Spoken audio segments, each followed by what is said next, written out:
யா என்னுடைய பேர் வந்து ஜெரால்டு. நான் தூத்துக்குடி மாவட்டம், தமிழ்நாடு சவுத்துலேருந்து வர்றேன்.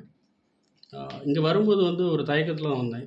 வர்றதுக்கு வர்றதுக்கே வந்து கொஞ்சம் ஸ்ட்ரகிள் ஆனேன். எதுக்காகனாக்க பேமெண்ட். இந்த பேமெண்ட் அரேஞ்ச் பண்ணி நான் வர்றதுக்கு ரொம்ப ஸ்ட்ரகிள் ஆனேன். சார்ட்ட வந்து பலமுறை பேசும்போது, "சார் ஒண்ணும் பிரச்சனை இல்ல வாங்க. இன்ஸ்டால்மென்ட் பேசிஸ்ல கூட வந்து நீங்க பேமெண்ட் பண்ணிக்கலாம்." அப்படின்னு சொன்னாங்க. பட் இருந்தாலும் வந்து எனக்கு அந்த ஆப்ஷன் வந்து கொஞ்சம் தயக்கமா இருந்துச்சு.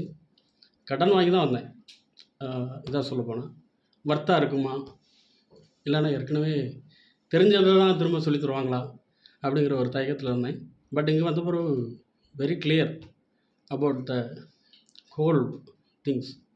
நமக்கு புரியலன்னா கூட திரும்ப திரும்ப அத வந்து ரிட்ரைன் பண்ணி தெளிவா புரிய வச்சுர்றாங்க. நம்மளுடைய லோக்கல் லாங்குவேஜ்லயே புரிய வச்சுர்றாங்க. So thank you very much sir. Thank you.